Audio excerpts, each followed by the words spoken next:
नमस्कार, मैं डॉक्टर अभय अग्रवाल। इस वीडियो में हम बात करेंगे नया बीएड कॉलेज खोलने के बारे में। आईटीपी कोर्स, एमएड कोर्स, बहुत सालों से आप और हम इंतज़ार कर रहे थे बीएड कॉलेज के लिए फ़ाइल ओपनिंग के लिए। अलग अलग तरह के बीच में नियम आए, अलग अलग फॉर्मेट्स आए, कभी नेक को कंपलसरी किया गया, कभी कुछ, तो हम नहीं खोल पा रहे थे बीएड कॉलेज। लेकिन अब बहुत आसान कर दिया है। लेकिन पूरे प्रोसीजर को समझना पड़ेगा, क्या एलिजिबिलिटी क्राइटेरिया है, किस तरह अप्लाई करेंगे, क्या कंडीशंस रहेंगी। ये वीडियो बहुत इंपॉर्टेंट होने वाला है। और अगर आप बीएड कॉलेज खोलना चाहते हैं, एजुकेशन कॉलेज खोलना चाहते हैं, तो ये वीडियो पूरा ध्यान से आखिरी तक सुनिएगा, कोई भी पॉइंट मिस मत कीजिएगा।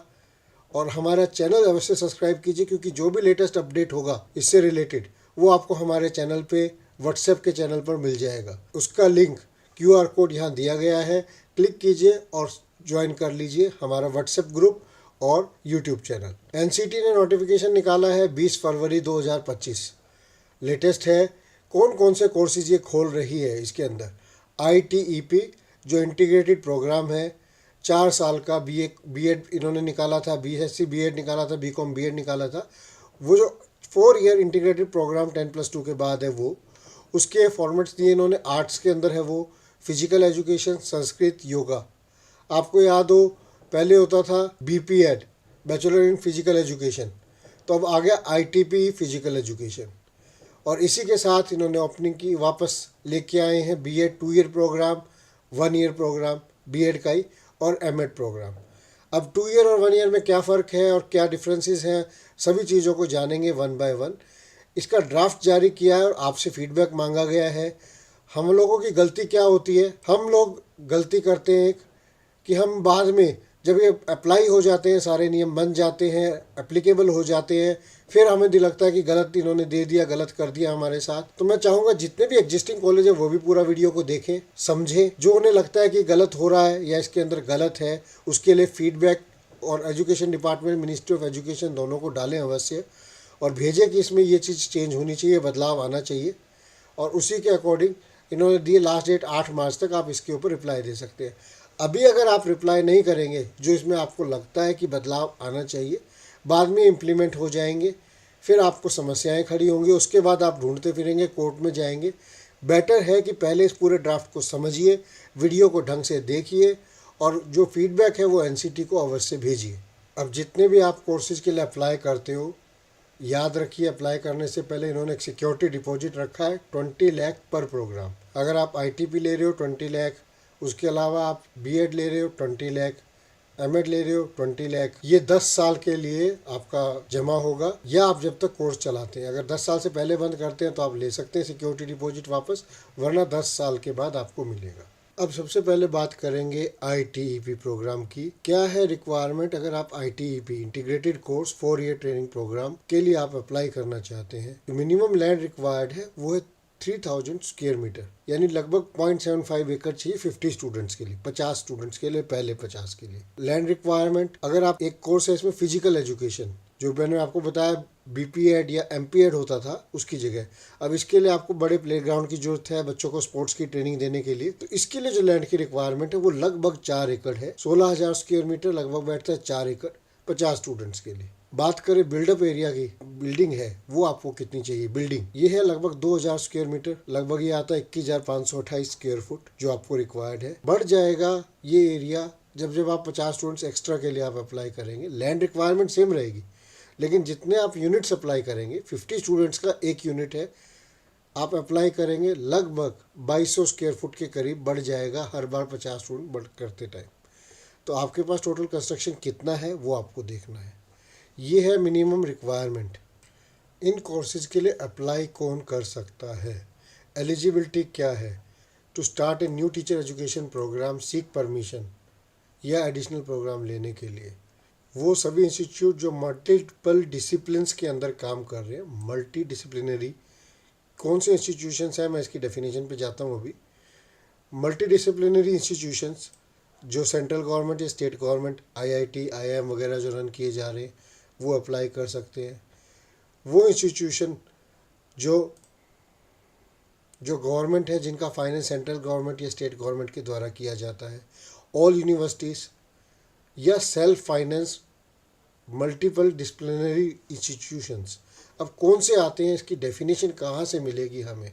पेज 4 पे से डिफाइन किया गया है कि इंस्टीट्यूशन वो सब इंस्टीट्यूशन जिसमें डाइवर्स रेंज ऑफ सब्जेक्ट पढ़ाए जाए, आर्ट्स, कॉमर्स, इससे रिलेटेड, साइंस से रिलेटेड, इंजीनियरिंग से रिलेटेड, लॉ से रिलेटेड, वो सभी इंस्टीट्यूशन इस कैटेगरी के अंदर आते हैं, इंटीग्रेटिंग मल्टीपल डिसिप्लिन।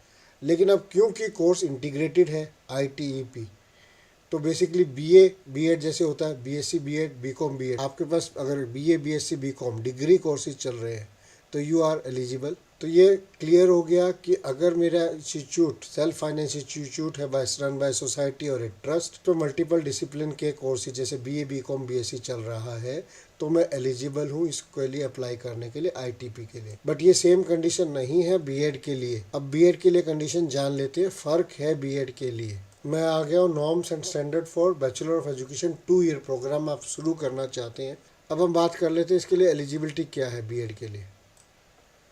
देखिए, बीएड कोर्स अगर आप अप्लाई करना चाहते हैं तो इसमें लिखा है, एक तो मल्टीपल डिसिप्लिनरी होना चाहिए इंस्टीट्यूशन को, लेकिन वो इंस्टीट्यूट जो ऑलरेडी ITP कोर्स चला रहे हैं, BA BEd integrated, BSc BCom integrated institution चला रहे हैं। जो पुराने इंस्टीट्यूशंस हैं, जो stand alone teacher education institution है, BEd 2 ईयर प्रोग्राम चला रहे हैं, वो कंटिन्यू कर पाएंगे अपना 2 ईयर प्रोग्राम, प्रोवाइडेड कंडीशन उनको दी गई है कि वो अपने आप को कन्वर्ट करें, उनके अंदर BA BSc BCom जैसे कोर्सेज वो ले आए, ठीक है, 2028 तक, जैसा कि UGC की गाइडलाइंस में दिया गया है।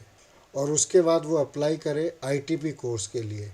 यानी अगर अकेला बीएड चला रहे हैं 2 ईयर प्रोग्राम, 2030 तक आपको अपने इंस्टीट्यूशन में BA BEd BSc BEd BCom BEd यानी ITP कोर्स लेके आना पड़ेगा। एक चीज़ और जोड़ना चाहूँगा इसमें, जब आप अफिलिएशन लेंगे, आपको अफिलिएशन जो मिलेगी उसकी एक कंडीशन है इन्होंने रखी है, जो अगर आपसे एक्ट पढ़ते टाइम ना ध्यान दें तो मैं बताना चाहूँगा। जो आपको अप्रूवल मिलेगा उसके बाद 3 साल के अंदर आपको अपना एक्रेडिटेशन करवाना होगा। एक ऐसी एजेंसी जिसे NCT नॉमिनेट करेगी या बताएगी हमें, वो NAC हो सकती है, NB हो सकती है, NIRF हो सकती है, कोई भी ऐसी जो एक्रेडिटेशन बॉडी है, उससे आपको एक्रेडिटेशन 3 साल के अंदर करवाना होगा एफिलिएशन लेने के बाद। एक्रेडिटेशन आपके इंस्टीट्यूशन की क्वालिटी बताता है। जैसे NAC पहले A ग्रेड B ग्रेड देता था, अब नया आ गया, अब वो सिर्फ या तो एक्रेडिटेड होगा या नॉन एक्रेडिटेड होगा। NAC ने नए प्रोविजंस कर दिए, काफ़ी नए बदलाव हैं। अगर आप अपने इंस्टीट्यूशन का NAC करवाना चाहते हैं तो उसमें भी हम काम करते हैं, उसके लिए भी संपर्क कर सकते हैं। और बाद में 3 साल के अंदर आपको NAC करवाना होगा, ये एक कंडीशन है, प्री डिफाइंड कंडीशन। सभी कोर्सेज में लगभग कुछ कंडीशन सेम है। जो आपको बिल्डिंग है, रूम्स हैं, क्लासरूम्स हैं, वो 500 स्क्वायर फुट के चाहिए, ये अवेलेबल हो जाते हैं इजीली। लाइब्रेरी जो होगी इसमें 1000 टाइटल्स होने चाहिए और 4000 किताबें होनी चाहिए। रिसर्च जर्नल्स होने चाहिए, एनसाइक्लोपीडिया होनी चाहिए, इलेक्ट्रॉनिक पब्लिकेशन लाइब्रेरी होनी चाहिए, और अलग अलग एजुकेशन कमीशन की रिपोर्ट, पॉलिसी डॉक्यूमेंट, NCERT से रिलेटेड बुक, NCT से रिलेटेड बुक्स, ये सब आपका अवेलेबल होना चाहिए लाइब्रेरी के अंदर। अब लेबोरेटरी कौन कौन सी बनेगी? देखिए, साइकोलॉजी, फिजिक्स, केमिस्ट्री, मैथमेटिक्स जो टीचिंग सब्जेक्ट है, जोलॉजी, बॉटनी, जियोग्राफी, ये सब की लेबोरेटरीज हमें चाहिएंगी। इसके अलावा आपका एक्टिविटी कम रिसोर्स सेंटर होता है, जिसमें बच्चे सीखते हैं आर्ट एंड क्राफ्ट के थ्रू बच्चों को पढ़ाना, टीचिंग करना। एजुकेशनल टॉयज़ जो आ रहे हैं उसके थ्रू बच्चे को पढ़ाना कैसे है। हेल्थ एंड फिजिकल एजुकेशन, इसमें स्पोर्ट्स से रिलेटेड। मल्टीपर्पज़ हॉल जो आपको चाहिएगा वो 2000 स्क्वायर फुट का चाहिएगा। देखिए, पूरे नॉर्म्स को ईजीली समझाने के लिए एक विजुअली चार्ट बना दिया गया है हमने। ये आप हमें व्हाट्सएप के ऊपर हमारे नंबर पर SMS कीजिए, जो नीचे रिफ्लेक्ट हो रहे हैं। ये चार्ट आपको तुरंत भिजवा दिया जाएगा।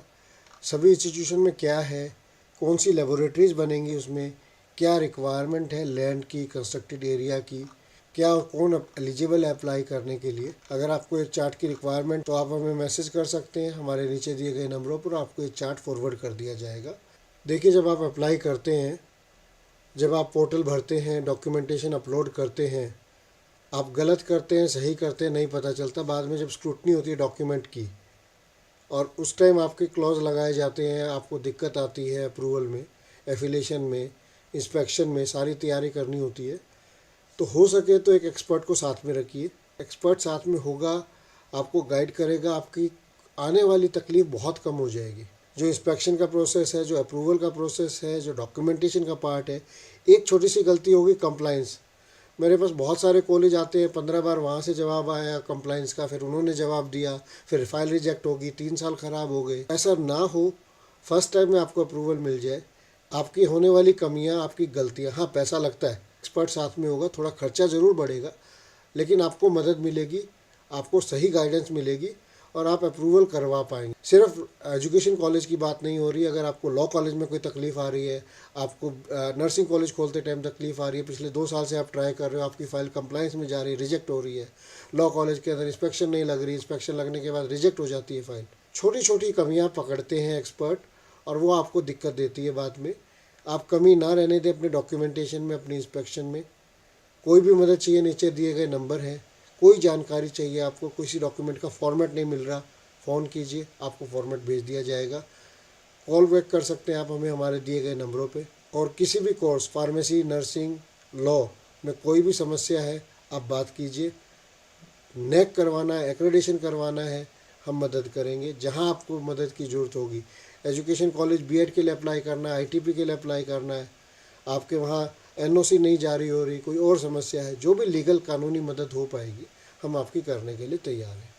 इसी के साथ धन्यवाद समय देने के लिए।